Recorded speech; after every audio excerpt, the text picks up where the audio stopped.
Surtout pour les personnes qui ne nous connaissent pas encore bien, que le CEP a une revue, bien sûr, périodique, et un site. Et je viens de l'apprendre à l'instant, il y aura au printemps prochain, du 8 au 18 mars, un voyage organisé par Odeya avec eux en Égypte. Ce sera la reprise, Monsieur Berthaud, vous souvenez-vous de notre voyage commun, jadis, en Égypte, donc une découverte à la lumière de ce qui nous anime, de notre cause, l'Égypte avec rencontre avec les Coptes, etc. Pour toutes les questions, surtout les nouvelles présences, pour toutes les questions d'adhésion, ou de savoir quelle est votre situation vis-à-vis du CEP, Monsieur Alain Collet, je ne sais pas s'il est arrivé déjà, il est ici tout près, donc se tient à votre disposition. C'est le nouveau secrétaire général. Bien. Une autre petite modification, mais le visage du monde change, disait l'apôtre déjà, donc aussi nos programmes.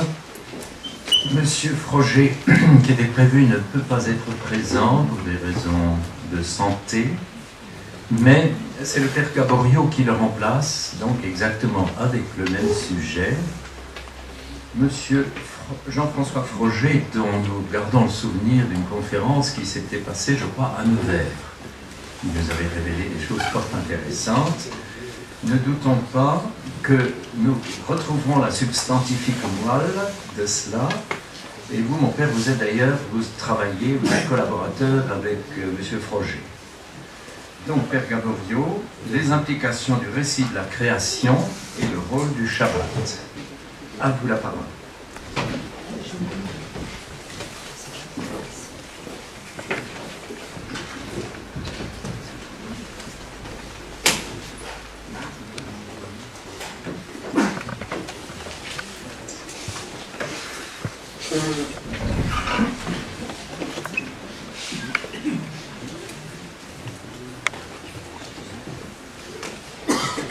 Bonjour à tous.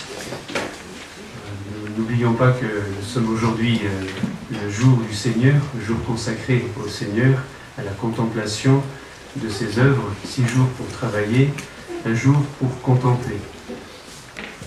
Je me présente brièvement, donc je suis prêtre depuis 2004.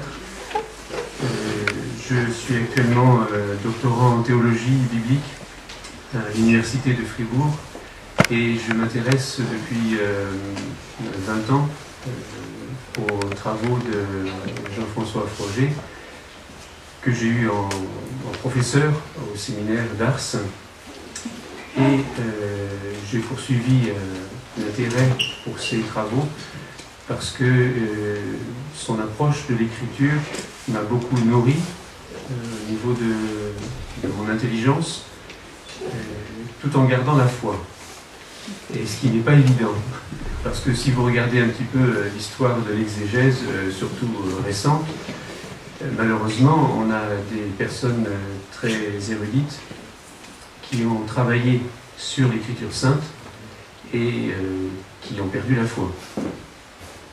C'est un peu l'étonnement, mais ce n'est pas nouveau, puisque nous rappelons que Jésus lui-même a des discussions avec les pharisiens assez vives, où il leur reproche d'annuler la parole de Dieu par la tradition qu'ils transmettent. Autrement dit, il est important de recevoir la parole de Dieu, mais il faut aussi avoir une interprétation qui soit juste. Et c'est là un enjeu très important aujourd'hui. Et donc c'est la raison pour laquelle je me suis intéressé aux travaux de Jean-François Froger.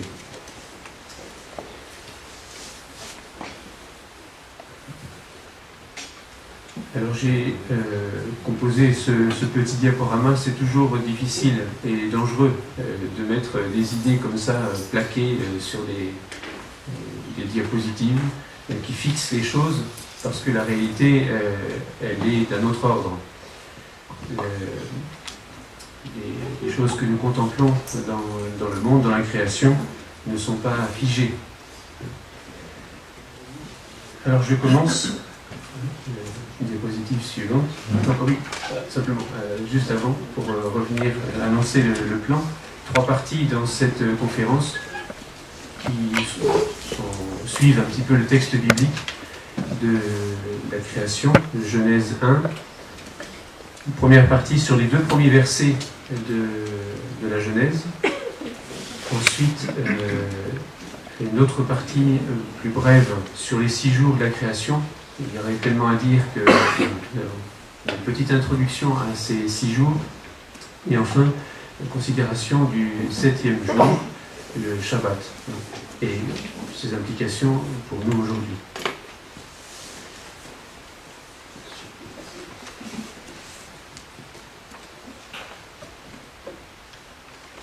Est-ce que par hasard nous serions des aveugles nous aussi?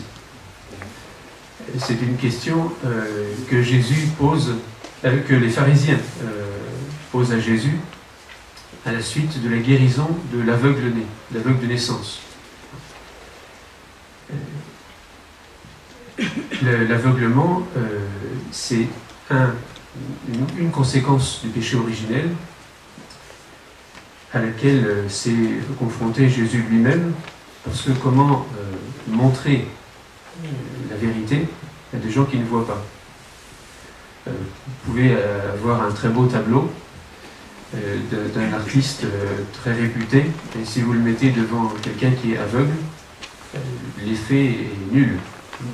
Donc Jésus ne s'intéresse pas à transmettre simplement un contenu, le contenu de la vérité qu'il est lui-même, mais il vise aussi la transformation de ses auditeurs. Il le dira entre autres avec la parabole du vin nouveau et des outres, un vin nouveau, outre neuve. Le vin nouveau, c'est l'enseignement nouveau du Christ, la vérité. Les outres neuves, c'est le réceptacle qui permet de recueillir ce vin précieux de l'enseignement du Christ.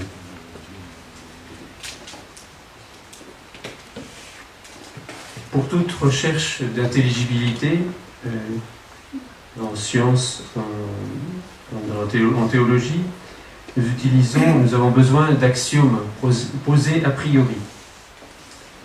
Et en ce qui concerne les sciences et la théologie, tous, scientifiques, théologiens ou exégètes, partagent à peu près les mêmes axiomes métaphysiques. On ne peut pas penser et donc construire de modèles d'intelligibilité sans un principe de réalité et une logique qui vont gouverner nos discours. Autrement dit, avant de penser, nous avons déjà des principes de la pensée qui sont en nous, dont nous n'avons habituellement pas conscience. Le principe de réalité communément reçu, consiste à poser les choses comme des substances, des choses qui existent. En science, aujourd'hui, on cherche à aller à l'infiniment petit, lorsqu'on suppose qu'il existe des petits éléments de plus en plus petits, de plus en plus, dans la vie de plus en plus courte, mais on pose comme axiome que la matière peut se décomposer en éléments, aussi petits soient-ils. En métaphysique, on pose l'existence des substances comme une donnée.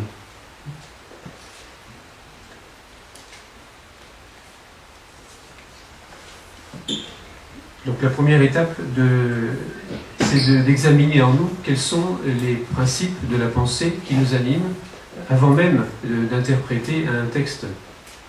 Parce qu'ils vont connoter, on a abordé cette question hier, on a entendu que la science moderne, est née en Europe. Pourquoi? Parce que l'Europe qui avait reçu des principes de la révélation, en particulier le fait que le monde soit créé, et donc intelligible, cela a rendu possible l'intérêt de la recherche scientifique, qui n'a pas été le cas en Asie, par exemple, ou ailleurs. Autrement dit, on voit bien à quel point les principes de la pensée ouvrent ou n'ouvrent pas des champs de travail, d'études. Quelques petits exemples pour illustrer. Souvent, lorsque nous lisons un peu rapidement ce texte de la Genèse, nous pouvons considérer que la création, c'est une relation que nous avons avec Dieu, mais qui est passée. Une relation ancienne. Dieu nous a créés. Autrement dit, voilà. D'ailleurs, on a essayé de mettre Dieu, pour essayer de concilier d'une manière hasardeuse et pas tout à fait très juste, de mettre avant supposé Big Bang, de mettre le Créateur là, comme si c'était lui qui avait fait ce soi-disant origine du monde, et puis qui laissait dérouler l'univers comme cela. Alors que dans le catéchisme de l'Église catholique, on a cette petite phrase au numéro 301 qui nous dit « Dieu n'abandonne pas sa créature à elle-même. Il ne lui donne pas seulement d'être et d'exister, il la maintient à chaque instant dans l'être. » Autrement dit, la foi de l'Église catholique enseigne que la création, c'est un acte intemporel. Je n'ai pas été créé, je suis en train d'être créé. Ça bouleverse un petit peu nos idées sur la création. La création, nous savons bien que Dieu n'est pas dans la temporalité, il est dans l'éternité, et donc un acte qui vient de Dieu n'est pas temporel. Et cet acte-là, il nous maintient à chaque instant dans l'être. La Genèse, le texte de Genèse évoquera cette réalité avec cette image de l'ombre. Un peu plus loin, le 6e jour, nous savons que l'homme et la femme ont été créés à l'image et à la ressemblance de Dieu. Betsalmenu, qui démoutez-nous. Betsalmenu en hébreu, dans l'image de nous, mais tsel, la racine tsel, signifie l'ombre.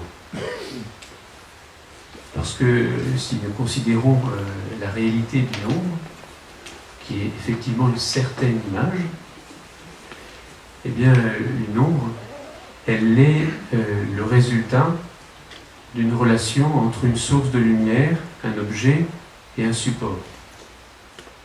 Enlevez un des trois éléments, source de lumière, objet, le support, vous n'avez plus d'ombre.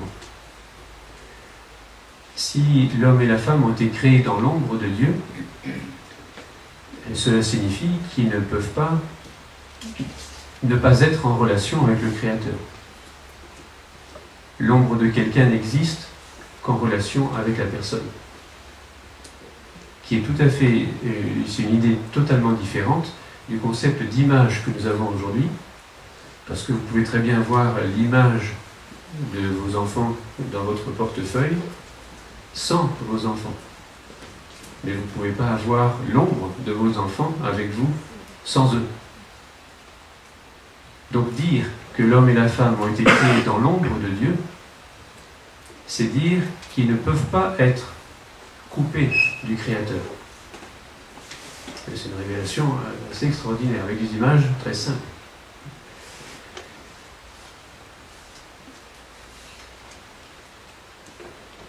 La diapositive suivante.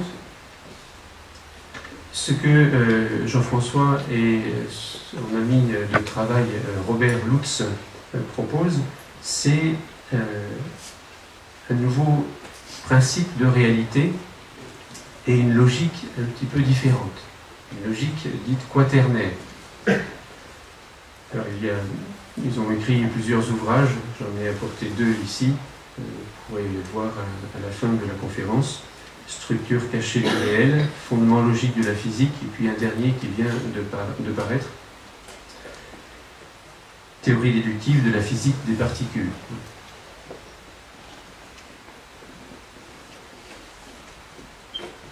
Première diapositive suivante.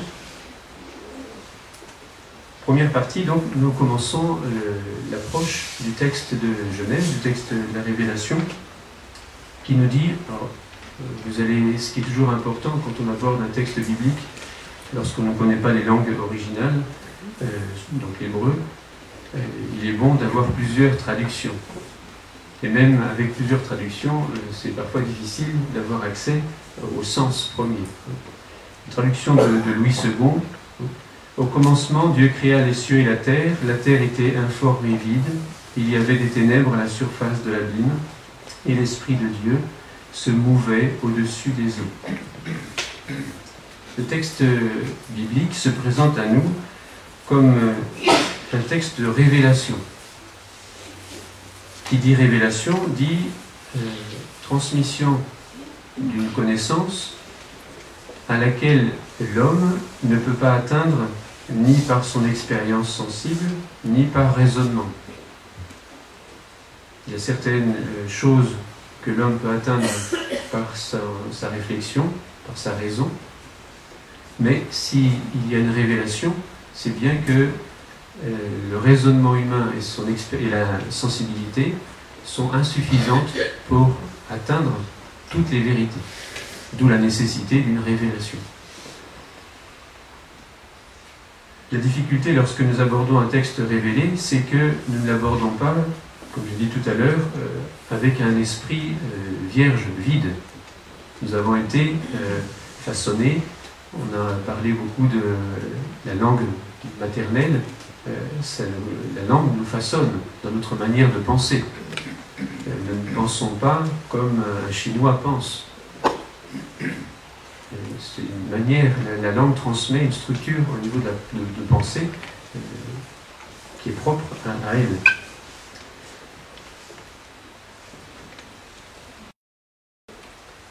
Ainsi, lorsqu'on prend ce texte de Genèse, qu'on en fait une lecture un peu rapide, eh bien, on identifie les mots que nous lisons aux réalités que nous connaissons déjà. Au commencement, nous on connaît un commencement, ça a été notre naissance, peut-être un petit peu avant aussi. Dieu créa les cieux et la terre. Les cieux, c'est peut-être le ciel, ce qu'on voit dehors, qui est bien couvert ces jours-ci. Et puis la terre, c'est ce qui est sous nos pieds. Autrement dit, nous ne pouvons pas lire ce texte en dehors de notre expérience habituelle et du sens qu'ont les mots dans notre vie habituelle. Même lorsque nous lisons le verbe créer, au commencement, Dieu créa les cieux et la terre. Et nécessairement, dans notre esprit, ce mot-là va essayer, lorsque nous lisons le texte de Genèse, nous allons chercher dans notre esprit une situation humaine, d'un acte humain, qui pourrait être comparable à ce que Dieu fait. Et donc on va penser, ou imaginer que nous pouvons, à partir de notre expérience sensible, avoir une idée de ce qu'est un acte divin, qui est l'acte de création. En projetant peut-être l'idée d'un créateur. Alors, une des projections habituelles, c'est de penser l'homme comme un tas de terre, de glaise. C'est André Chouraki qui traduit le glébeux, pour faire résonner le jeu de mots entre la glèbe et le glébeux, Adam et Adama. Mais derrière cette traduction, il y a aussi l'idée que l'homme serait fait de la terre humide, d'une terre argileuse. Donc on imagine un Dieu qui rassemble, qui façonne comme un potier l'humanité et souffle dans cet être, dans cette poterie qui devient l'être humain. Lorsque vous lisez le texte de Genèse, vous n'avez pas ces images-là. Ce n'est pas de la glaise que Dieu utilise pour façonner l'homme et la femme. Il rassemble, il resserre la poussière de la terre. Et dans ce rassemblement de poussière, il souffle. Notre imagination défaille. Et peut-être heureusement. Parce que rassembler de la poussière et en constituer une nature humaine par un souffle divin qui est induit, c'est plutôt léger comme révélation. On n'a pas l'idée que Dieu a les mains pleines de glaise. Mais vous voyez que c'est un des enjeux de la révélation, c'est cette difficulté. Ce sont les idées de Dieu qui doivent arriver dans notre esprit et non pas nos idées à nous que nous devons projeter sur le texte. Paul Beauchamp, jésuite, a écrit en 1969 une étude détaillée de Genèse 1, dans un livre qui s'intitule « Création et séparation ». C'est une des études les plus fouillées sur ce premier chapitre de Genèse. Et il pose la question du rapport entre ces deux versets. Nous avons là le verset 1 et le verset 2. Il distingue dans le verset 2, donc il commence « Il y avait des ténèbres à la surface », pardon, il commence « La terre était informe et vide, il y avait des ténèbres à la surface de l'abîme, et l'Esprit de Dieu se mouvait sur les eaux ». Pour lui, ce verset 2 décrit une situation chaotique, l'existence d'un chaos. Alors que le verset 1 révèle un acte créateur. Et il se demande pourquoi on a cet agencement, un acte de créateur suivi d'une situation chaotique. C'est quand même étonnant. Je cite Paul Beauchamp, « Le traitement du chaos nous intéresse puisque c'est lui qui, dans les traditions anciennes, est soumis à l'acte de séparer. Mais que ce chaos soit ou non surgi du néant métaphysique à l'appel de Dieu, cela ne change rien à la manière de décrire la séparation qui s'exerce sur lui. » Je poursuis. « L'état chaotique se poursuit plutôt au long des étapes de la création, en ce sens que la terre est encore tohu vabohu, c'est l'expression qui est traduite par informe et vide, aussi longtemps qu'elle n'est pas prête pour l'homme. » Là, il y a une intuition intéressante, c'est que l'état qu'il appelle chaotique n'est pas un état passé, mais qui est un état qui dure. Et il se pose cette question, que se posent encore des exégètes aujourd'hui.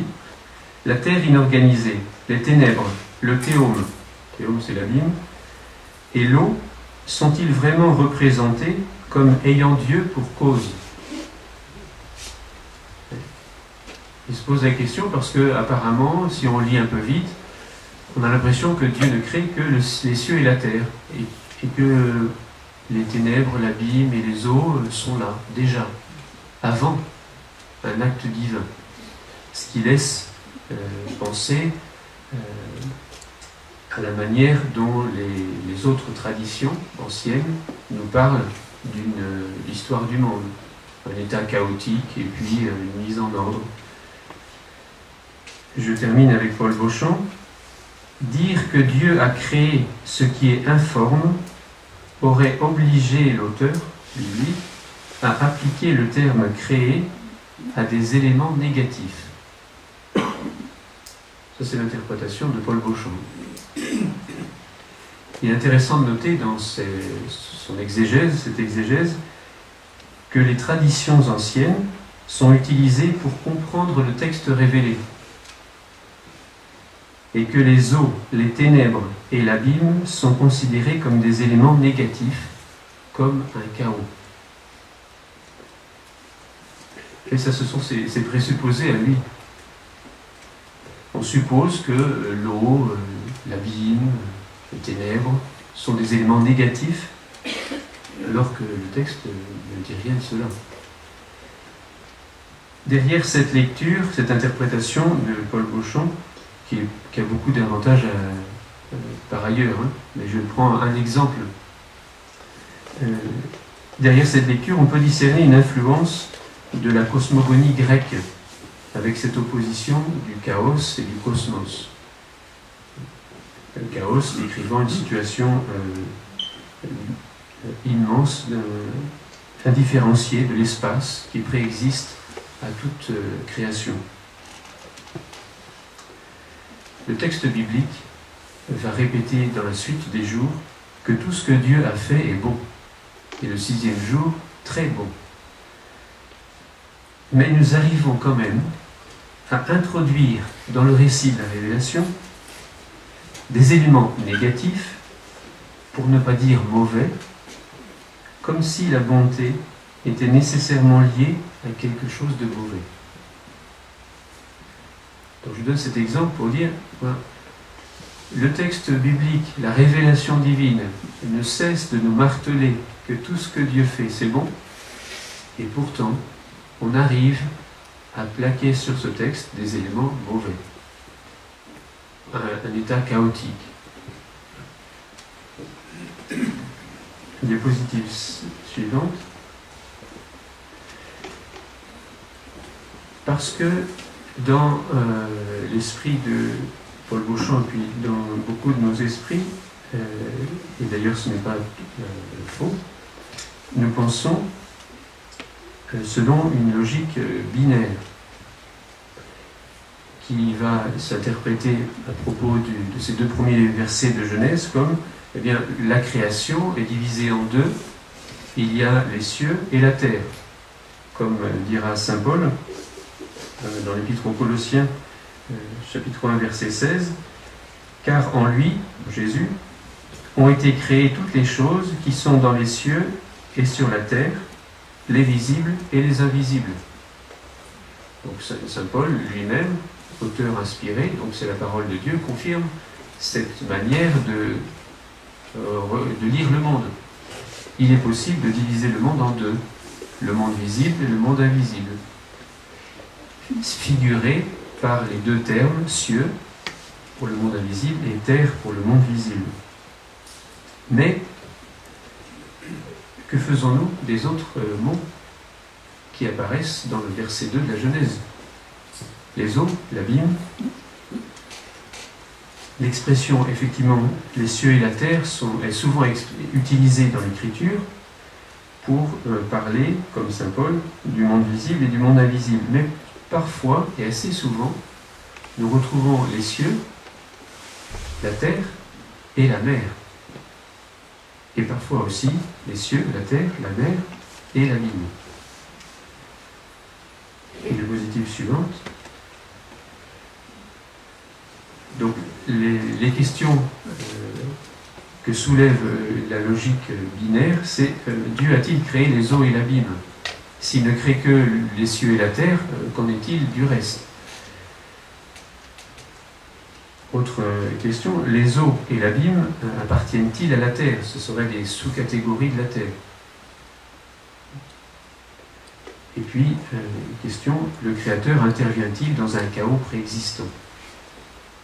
Ce qui est contraire à la doctrine catholique qui parle de création ex nihilo. Donc le Créateur n'est pas un ordonnateur, n'est pas un démiurge.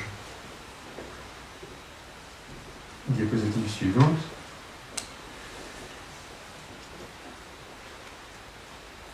Autre traduction de ces 2 versets de Genèse. Au commencement, Dieu crée les cieux et la terre est tohu vabohu.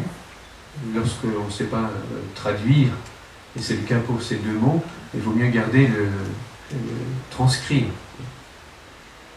Et la ténèbre est à la surface de l'abîme, et le souffle de Dieu plane à la surface des eaux. Dans le livre de l'Exode, diapositive suivante, nous avons cette parole, « Car en 6 jours, Yod et Vavé a fait les cieux et la terre, la mer et tout ce qu'ils contiennent. » Donc, c'est un grand principe de l'interprétation de l'Écriture, c'est que l'Écriture interprète l'Écriture. Donc, il est étonnant qu'on puisse se poser une question, savoir si les eaux ont été créées par Dieu ou pas, puisque quelques chapitres plus loin, dans le livre de l'Exode, nous avons la réponse. En 6 jours, donc on fait clairement allusion au texte de Genèse 1, Yod et Vavé, le nom propre de Dieu, a fait les cieux et la terre, la mer et tout ce qu'ils contiennent.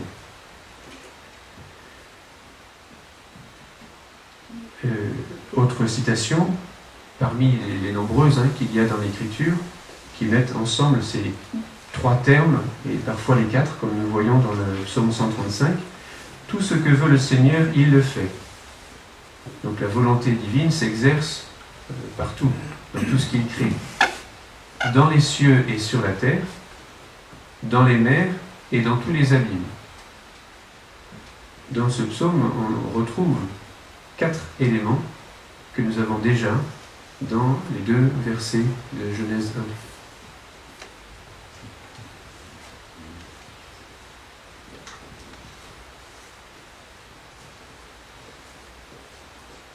D'un seul acte, Dieu crée ainsi non seulement les cieux et la terre, mais aussi la mer et l'abîme.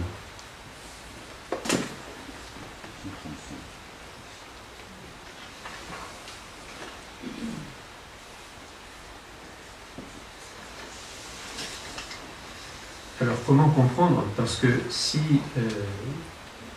avec la bipartition de la création en cieux et terre, on arrive assez facilement à interpréter ces mots comme monde visible et monde invisible, ce que le credo de Nicée-Constantinople a gardé. Je crois en un seul Dieu, le Père Tout-Puissant, créateur du ciel et de la terre, de l'univers visible et invisible. Donc ce n'est pas faux, mais on peut aussi distinguer les cieux et la terre, distinguer la totalité de la création d'une autre manière. Et c'est ce que fait le récit de Genèse. Alors si les cieux n'évoquent plus le monde invisible, qu'évoquent-ils? Les cieux, si nous les regardons, on a parlé hier de la sphère des fixes. Pour les anciens, c'est le monde des choses bien réglées, qui ne bougent pas, sinon selon un ordre bien établi. D'ailleurs, le mot cosmos figure ces lois. Il y a des choses réglées, ordonnées. Donc les cieux vont nous conduire à l'idée d'un ordre dans la création. Et effectivement, il y a beaucoup de choses qui sont ordonnées. Lorsque nous regardons les eaux, justement, c'est assez mouvant.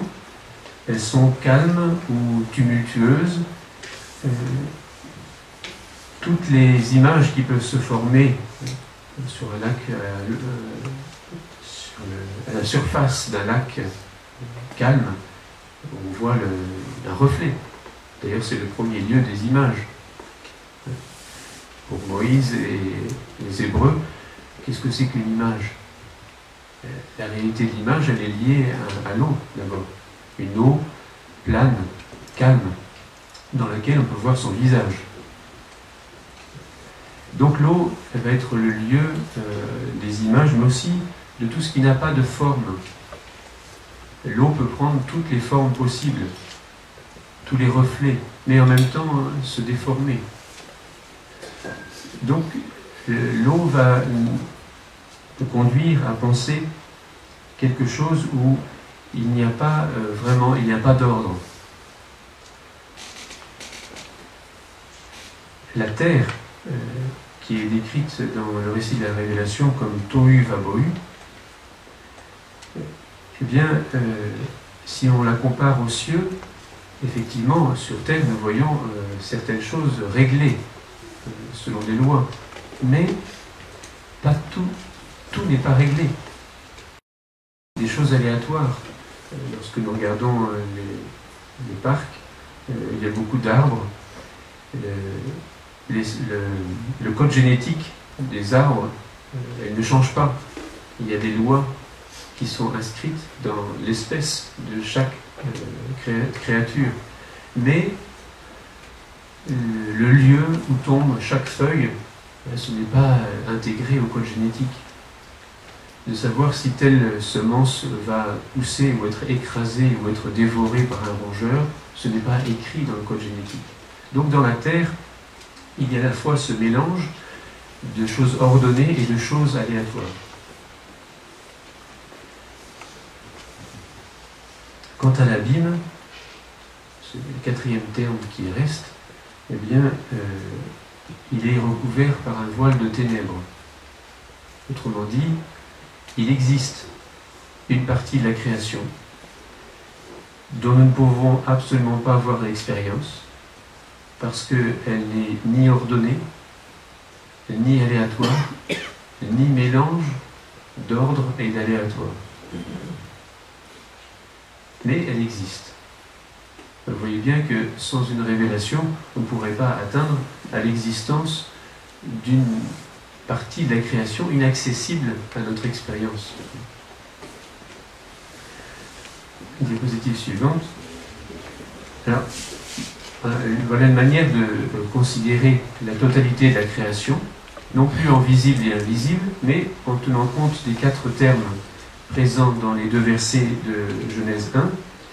Les cieux comme figure de l'ordre, des choses ordonnées, la terre figure du mélange d'ordre et de non-ordre, les eaux figurant ce qui n'est pas ordonné.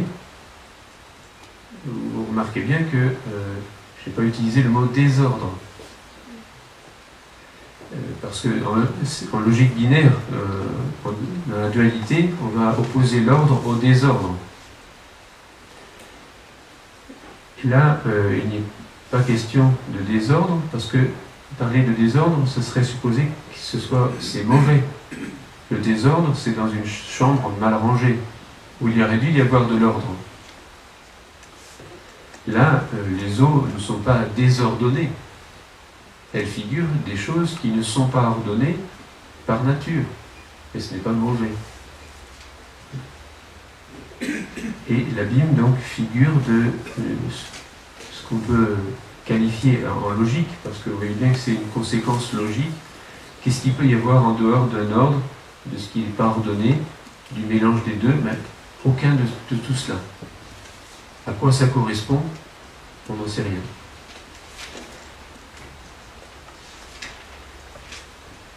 Nous voyons qu'en lisant attentivement le récit de la Genèse, nous sommes un peu contraints de changer de logique. Non plus de réfléchir en duel, en opposition, ordre, désordre, et on a aussi d'autres oppositions qui apparaissent, mais à considérer une distinction, une différenciation, non plus en 2, mais en 4 termes. Diapositive suivante. Donc, une citation de la conférence de Jean-François. La totalité de l'acte divin de création consiste à faire paraître de façon concomitante 4 sortes de réalités que seule la logique quaternaire peut décrire comme résultant d'un seul principe.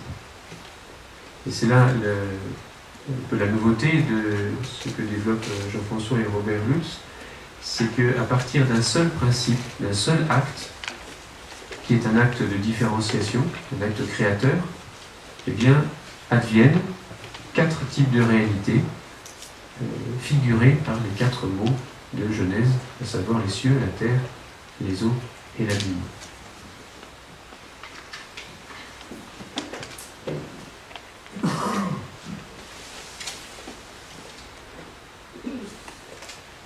Si, diapositive suivante, si Dieu a créé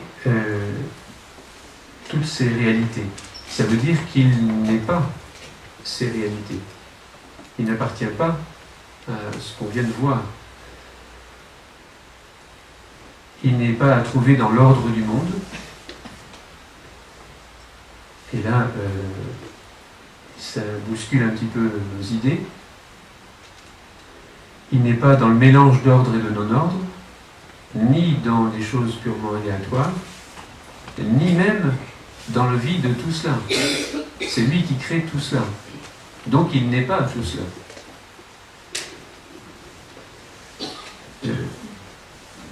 Donc c'est une révélation aussi sur le Créateur.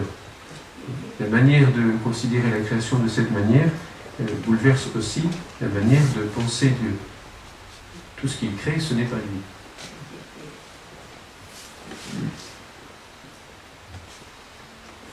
diapositive suivante. Alors si on revient à ces 4 catégories métaphysiques qui, encore une fois, sont concomitantes. Alors c'est une particularité de la logique quaternaire. Alors là je vous renvoie, je ne vais pas rentrer dans le détail, mais aux ouvrages pour comprendre un peu mieux cette pensée. 4 catégories métaphysiques concomitantes, c'est qu'elles ne peuvent pas exister l'une sans l'autre. Donc l'ordre nous dit quelque chose de tout ce qui est nécessaire, les lois de la nature, le cosmos, on l'a déjà dit, le non-ordre figuré par l'eau, les eaux, tout ce qui est aléatoire, informe. On se souvient du livre de Jacques Monod, Le hasard et la nécessité. Vous retrouvez dans les 2 premières catégories, la nécessité, l'ordre, le hasard, le non-ordre, mais il oublie 2 autres catégories. Vous voyez que la manière de penser fait occulter les choses qui existent. L'ordre et le non-ordre, donc mélange de lois et d'aléatoires, qui correspond à notre expérience sensible. Nulle part dans notre expérience sensible, nous croisons une loi. La loi n'existe pas dans le monde sensible. Elle agit dans le monde sensible. Mais on ne croise pas la loi de la gravité. On en fait l'expérience. Les planètes tournent, mais elles ne tournent pas selon un ordre mathématique. Ce n'est pas un cercle parfait, c'est une petite ellipse. Donc il y a une différence entre les lois du monde et le monde sensible tel que nous l'expérimentons. Et donc c'est une catégorie ni ordre ni non-ordre qui ne représentent rien de tout cela. J'avance, diapositive suivante. Donc on peut reprendre la traduction. Vous voyez bien, vous comprenez que pour traduire un texte, il faudrait le comprendre. Traduire un livre de mathématiques, il faut comprendre un petit peu les mathématiques. Et traduire l'écriture sainte, il faut comprendre un petit peu de quoi il s'agit. Sinon, on va supprimer les images, on va simplifier pour rendre accessible le texte. Donc on peut traduire les premiers versets de la Genèse ainsi: au principe Bereshit, qui n'est pas un commencement au sens temporel du terme, comme si le temps existait et à un moment du temps il y a un commencement. L'idée de commencement présuppose un avant. L'idée de commencement implique l'idée de changement, de transformation. L'idée de création, la création n'est pas un changement. Il n'y avait rien. Et même il n'y avait, c'est une manière fausse de parler, parce que ça suppose une temporalité préexistante à la création. La temporalité est un élément qui advient à l'intérieur de la création. Donc le texte de Genèse 1 ne nous raconte pas un commencement temporel qui aurait eu lieu, peu importe le nombre de milliards d'années qu'on met, pas plus qu'une série de transformations successives.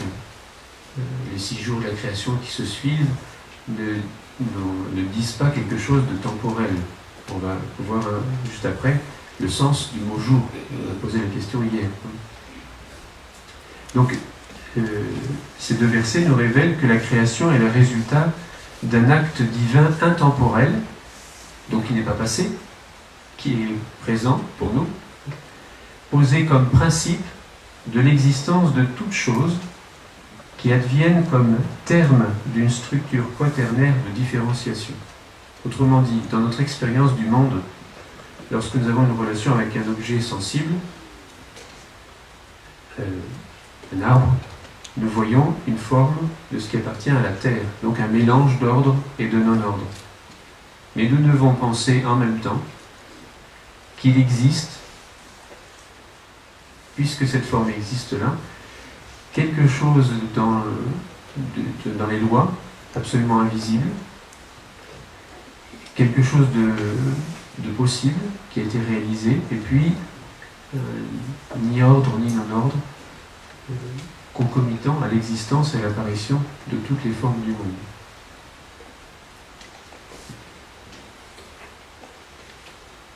Une diapositive suivante. Alors on a parlé des cieux comme figure de l'ordre, mais les cieux, le ciel que nous regardons, avec les étoiles et tout cela, il n'est pas l'ordre, il n'est qu'une figure. Parce que, comme je le disais tout à l'heure, même les étoiles, elles changent. Même ce qui nous apparaît comme très réglé et immuable, nous savons bien qu'il y a une part d'aléatoire. Donc, même le ciel physique que nous regardons n'est pas les cieux dont la Bible parle. Ils n'en sont qu'une figure. Il n'y a presque pas d'aléatoire dans le monde des cieux, mais il y en a quand même. Même chose pour les eaux. Les eaux ne sont pas purement de l'aléatoire. Elles sont figures parce qu'elles contiennent très peu d'ordre. Donc dans toutes les choses qui appartiennent à notre expérience sensible vont être là, nous sont données comme figures d'autres choses, d'autres réalités.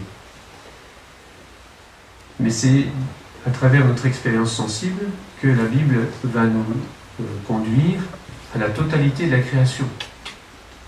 Et c'est parce que la totalité de la création peut être figurée dans notre monde sensible qu'on peut croire de manière fausse que toute la réalité créée est en fait contingente. Et c'est tout à fait le matérialisme actuel. On réduit la totalité de la création uniquement à l'aspect sensible, matérialiste. Et vous voyez qu'on ne garde qu'un des 4 termes de la création. D'où vient ce mécanisme? Eh bien parce que, effectivement, dans le monde sensible, il y a des choses qui figurent autre chose. Donc on pourrait confondre. Seule la terre est dite dans le premier verset Tohu Vabohu, qu'on peut traduire ordre et non-ordre. Autrement dit, la terre, elle n'est pas simplement une figure, mais elle réalise ce qu'elle figure. Dans tout ce que nous avons, tout ce que nous pouvons expérimenter, il y a de l'ordre et du non-ordre.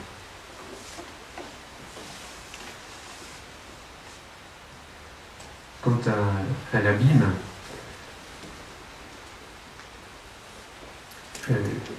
l'abîme, on peut difficilement s'imaginer de quoi il s'agit.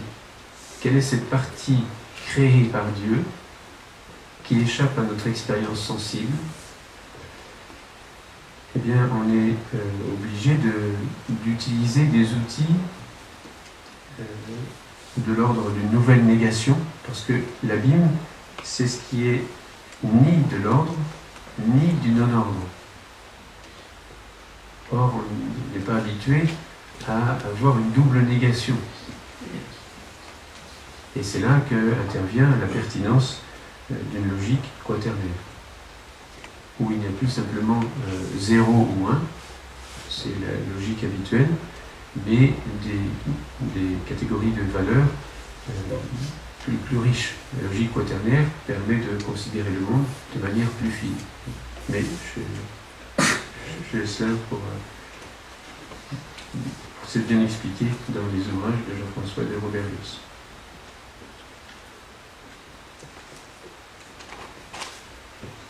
Une application très simple de cette logique, elle est par exemple pour le corps humain. Notre peau, elle distingue le monde. Il y a des choses qui sont à l'extérieur de nous, et puis des choses qui sont à l'intérieur.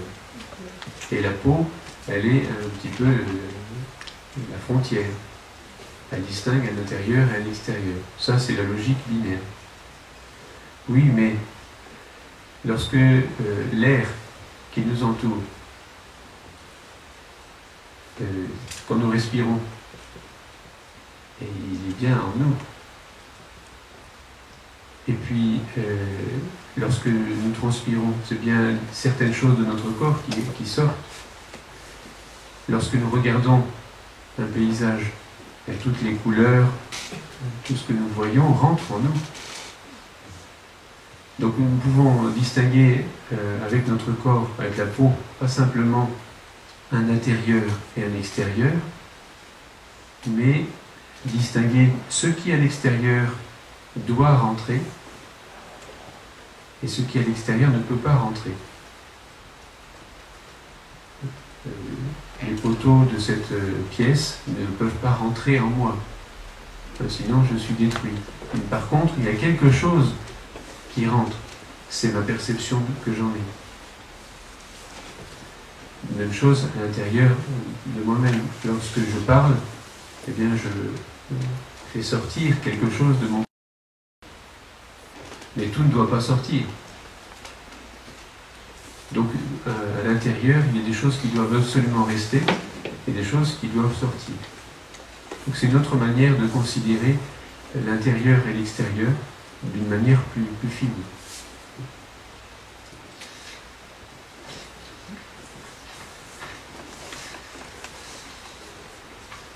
Suivant, diapositive suivante. Suivante encore, on passe. Encore. Voilà. On arrive donc à la deuxième partie, la création en 6 jours, qui va être plus brève. Alors, j'explique le petit schéma. Qu'est-ce que c'est qu'un jour? Un jour, eh bien, c'est ce qui commence. Alors, la Genèse fait commencer le jour, le soir, et non pas le matin. Pour nous, les jours commencent le matin et se terminent le soir. La Genèse dit « il y eut un soir, il y eut un matin ». Donc la jour, c'est d'abord une expérience que nous avons, une expérience quotidienne, parce que nous ne vivons et nous ne vivrons que des jours, composés de cette alternance de la nuit et du jour, et de ces passages de soir et de matin. Je fais écho à ce qu'on a entendu hier par rapport à une conception cyclique du temps. Parce qu'on pourrait avoir l'impression qu'en voyant ce schéma, voilà, on est dans un temps cyclique, dans une pensée de l'éternel retour. Mais ça, c'est d'opposer, on est encore toujours dans cette opposition entre un temps linéaire et un temps cyclique. La Bible nous révèle qu'il y a un aspect de la temporalité qui est d'ordre cyclique, c'est-à-dire des choses qui reviennent. Le matin, c'est un événement qui revient de manière analogique, ce n'est pas le même matin que celui d'hier. Mais même chose pour les années, pour les saisons. Nous retrouvons l'automne et l'hiver. Donc il y a un aspect de retour, à travers le jour, à travers le mois, à travers la nuit. Mais il y a aussi un aspect irréversible et non cyclique, c'est la suite des événements qui s'inscrivent. Une fois que nous avons posé tel acte, eh bien, c'est pas réversible.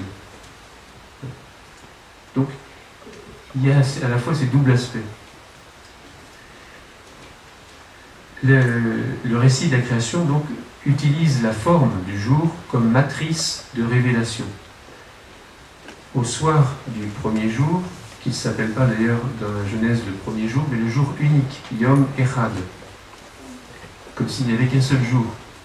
Et précisément parce qu'il n'y a qu'une seule forme du jour.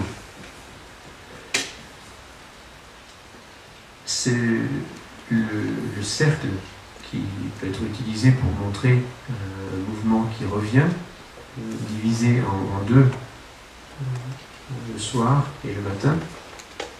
Le cercle comporte en lui-même le nombre 6. Pourquoi?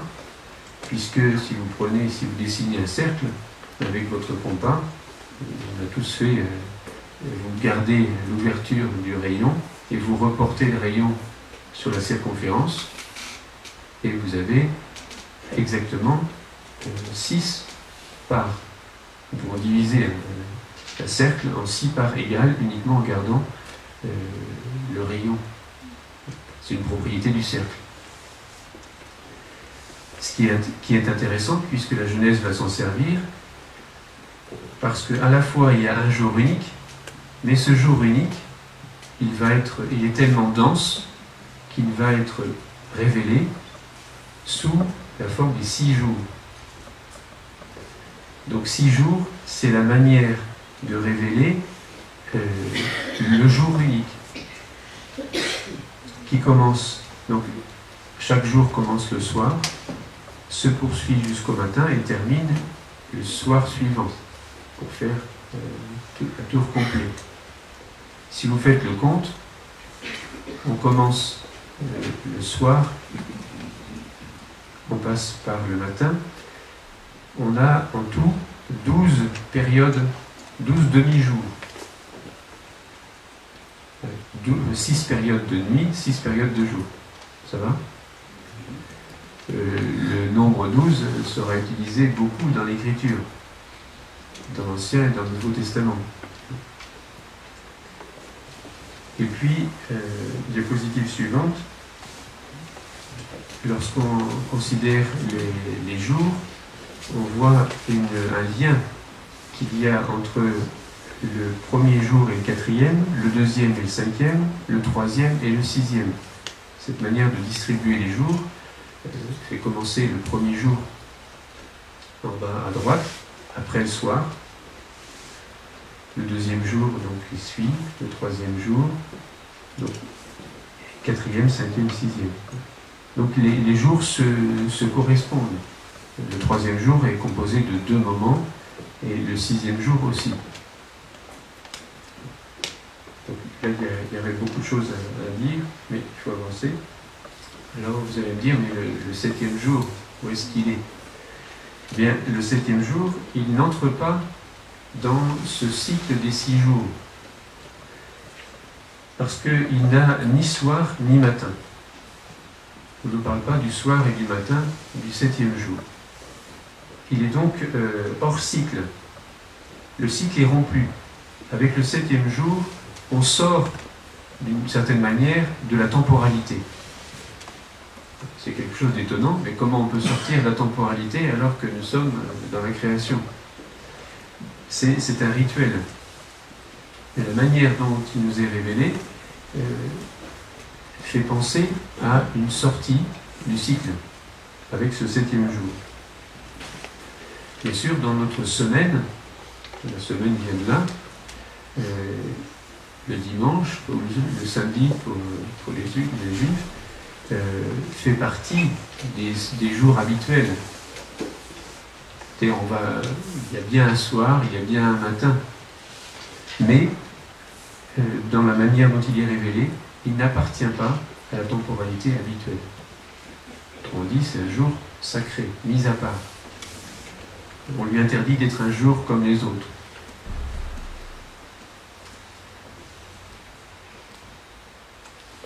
Diapositive suivante. Définition possible d'un jour. Comme c'est une figure qui revient, un jour c'est ce qui a un antécédent et un successeur. Nous sommes tel jour, et il y a la veille et puis il y a le lendemain.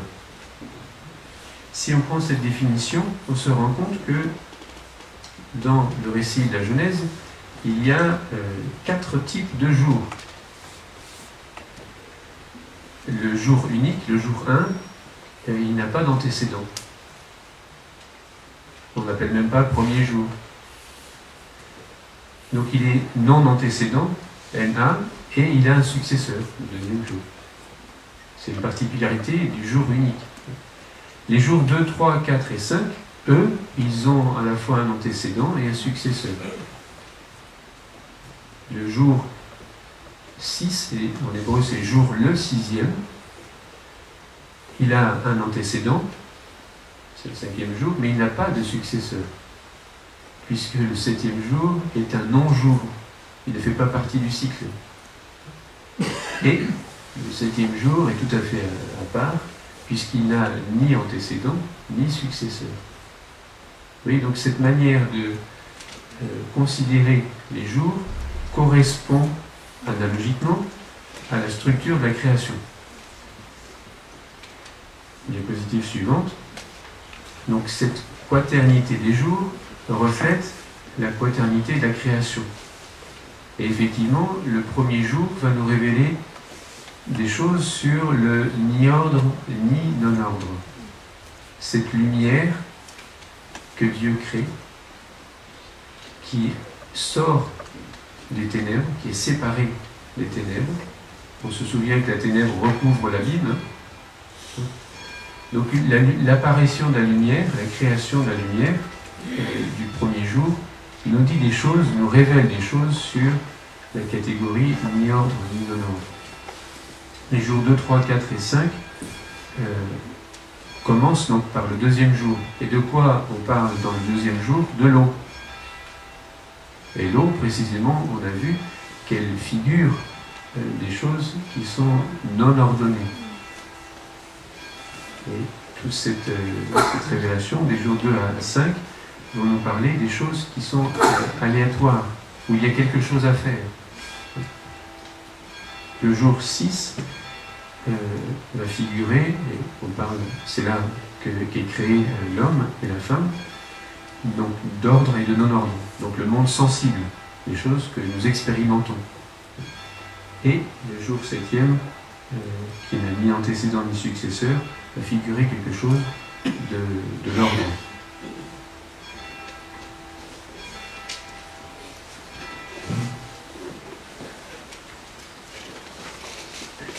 Alors je vais terminer 5 minutes, c'est là. Je n'ai pas vu là. On arrive à la dernière partie. Je vais être plus bref pour la dernière partie.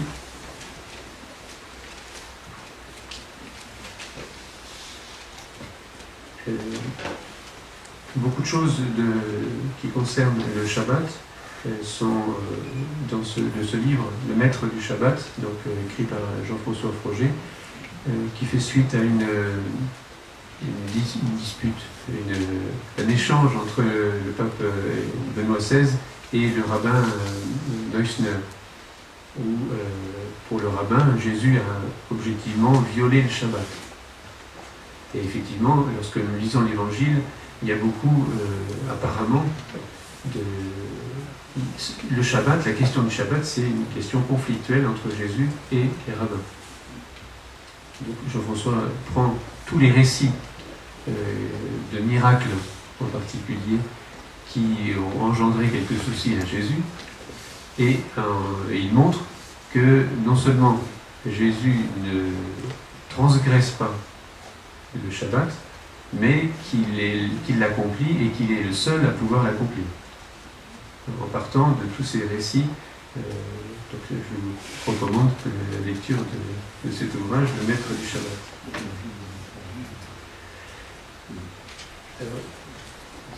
Le 7e jour, donc on a dit, il ne fait pas partie du cycle de la création, il est hors cycle, et il va quand même être introduit entre deux cycles de 6 jours dans notre manière de compter.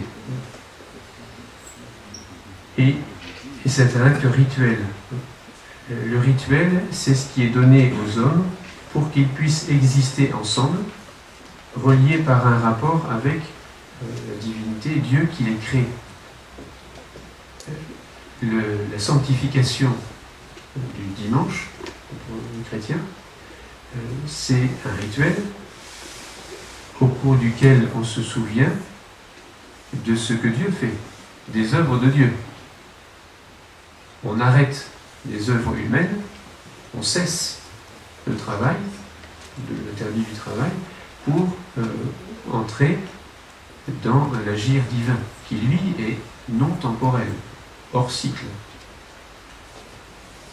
Et cette considération de l'origine commune de chaque personne humaine, à savoir le Créateur, mais c'est ça qui fait l'unité du genre humain.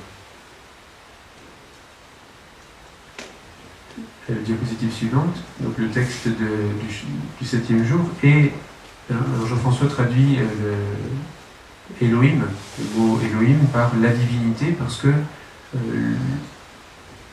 c'est une manière de traduire. Le mot Dieu, c'est un nom d'abord commun. Il ne définit pas tel Dieu.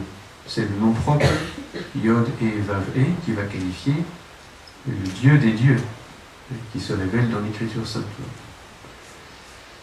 Et la divinité acheva au jour le 7e son ouvrage qu'elle fit, et elle cessa au jour le 7e de faire tout son ouvrage qu'elle fit, et la divinité bénit le jour le 7e et le sanctifia, car en lui elle cessa de faire tout son ouvrage que la divinité créa pour faire. C'est un très mauvais français. C'est une traduction littérale de l'hébreu, pour s'étonner. Alors, j'avance plus vite. Diapositive suivante. Pourquoi bénir ce 7e jour? Dieu bénit ce 7e jour, mais il n'y a rien dans ce 7e jour. Il n'a rien créé. Dans les jours précédents, il y a eu 2 bénédictions. Bénédiction des animaux le 5e jour et bénédiction de l'homme le 6e jour. Et alors là, ce sera dans l'ouvrage à paraître de Jean-François Froger prochain mois sur le récit sur la création, où il montre que ces bénédictions jouent le rôle de cause formelle. Je ne m'attends pas sur la question, mais ici, la bénédiction divine n'a pas d'objet. Cette bénédiction vide révèle que le 7e jour n'a pas de cause formelle d'origine divine. Qu'est-ce que ça signifie? Eh bien, ça signifie que il y a des choses qui sont conçues par le Créateur. L'idée de l'interprétation que donne Jean-François du texte de la Genèse, c'est que ce récit des 6 jours nous révèle la conception divine de la nature humaine. Autrement dit, à travers les images des choses du monde, Dieu nous révèle comment est conçue la nature humaine en Dieu. Mais nous savons bien que l'être conçu, quand un homme naît, il n'est pas tout fait. Il a à se faire, à la différence des animaux où tout est programmé, où toutes les données sont incluses, un homme a à s'accomplir, devenir. Et c'est la grandeur de l'homme. Donc cette bénédiction vide du 7e jour, en fait, elle concerne les actes humains qui ne sont pas encore posés, parce que là, on est dans la révélation de la conception, mais qui vont être posés par l'homme et qui sont des actes de liberté. L'acte libre, qui est proprement humain, qui le fait à l'image et à la ressemblance du Créateur, parce que le propre de la révélation chrétienne, c'est d'affirmer que Dieu crée par liberté. Ce n'est pas une nécessité pour Dieu de créer, c'est un acte de sa bonté.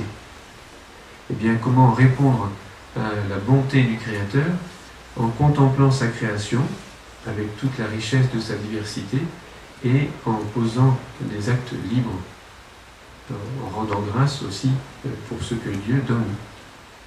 Et le diapositive suivant, je passe très rapidement, mais il y aurait beaucoup à dire. Le 6e jour, Dieu se révèle, on en a déjà parlé, l'ombre-image. On a vu que l'ombre, c'était une réalité qui impliquait trois autres choses, une sorte de lumière, un objet, un support. En travaillant un peu plus, on arrive à une notion de relation ternaire autosubsistante. J'aborde juste comme petit point, mais qui nous dit quelque chose quand même qui peut avoir rapport avec le mystère de la Sainte Trinité. La trace dans la création de ce que Dieu est en propre. Parce que Dieu n'est pas que créateur. Comment on peut atteindre à la connaissance de Dieu qui n'est pas créateur? C'est-à-dire, il est en lui-même. Mais en lui-même, on sait, ça nous est donné par la révélation, Père, Fils et Saint-Esprit, relation autosubsistante. Et la distinction mâle et femelle, ça a beaucoup tracassé les commentateurs. Comment est-ce possible que dans le même verset, on nous dise que l'homme et la femme sont créés à l'image et à la ressemblance de Dieu, mâle et femelle, il les créa. On traduit par un masculin féminin parce que ça nous choque.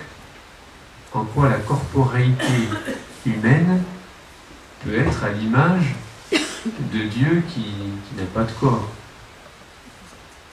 Qu'est-ce que ça signifie? Est-ce que l'image de Dieu que nous sommes est purement spirituelle, ou est-ce que le corps humain fait aussi partie de cette image divine? Ça veut dire que Dieu n'a un corps. Et si vous lisez le catéchisme de l'Église catholique, il dit précisément ceci, que quand on parle d'image et de ressemblance de Dieu, ce n'est pas simplement l'âme humaine, c'est aussi le corps, la corporéité. Et je termine par là. Donc, diapositive suivante. Oui, ça, on l'a déjà dit. Suivante.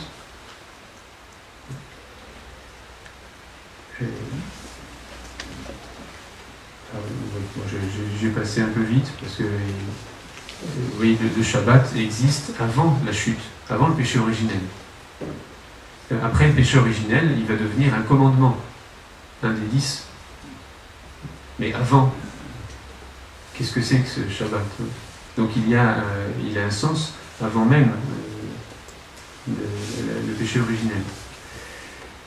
L'interdit du travail, qui est caractéristique du jour du Shabbat, sacralise le corps humain et montre sa finalité non utile. Autrement dit, pourquoi on interdit le travail le jour du Shabbat? Pour nous, c'est transposé au dimanche. Pour montrer que le corps humain n'est pas fait que pour transformer le monde. Il n'est pas fait que pour ça. Il a une finalité non utile. Alors, il y a beaucoup de choses, mais vous verrez dans l'ouvrage du maître du Shabbat que le Shabbat est en fait une prophétie de la résurrection de la chair. Rien de moins. Déjà inclus, déjà révélé au 7e jour de la création. Et nous, chrétiens, catholiques, ne fêtons pas le Shabbat le samedi, puisque nous ne sommes pas dans la prophétie de la résurrection, puisque nous croyons qu'elle est réalisée en Jésus. Autrement dit, c'est réalisé le dimanche, diapositive suivante. Le dimanche, c'est une action de grâce pour la réalisation de la prophétie. Donc le lendemain du samedi, savoir le dimanche, jour de la résurrection du Christ, nous célébrons la réalisation de ce qui était prophétisé dans l'Ancien Testament, à savoir la participation de tout l'être humain à la vie même de Dieu. Donc là, qui est le propre qui est déjà en germe révélé, donc le 7e jour, à travers l'interdit du travail et la bénédiction que Dieu fait de ce jour. Je termine avec la conclusion de Jean-François de sa conférence.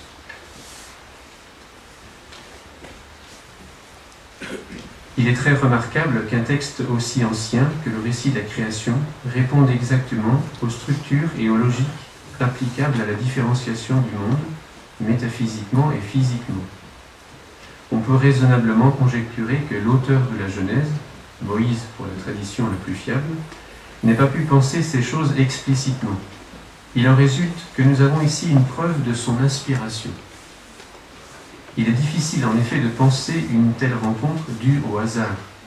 Peut-être quelques merveilles de l'inspiration reste-t-elle cachée depuis la fondation du monde pour servir de preuve d'inspiration de ces textes qui n'ont plus rien de mythologique. Louange et adoration à l'inspirateur qui se meut encore à la face des eaux pour féconder nos esprits. Merci.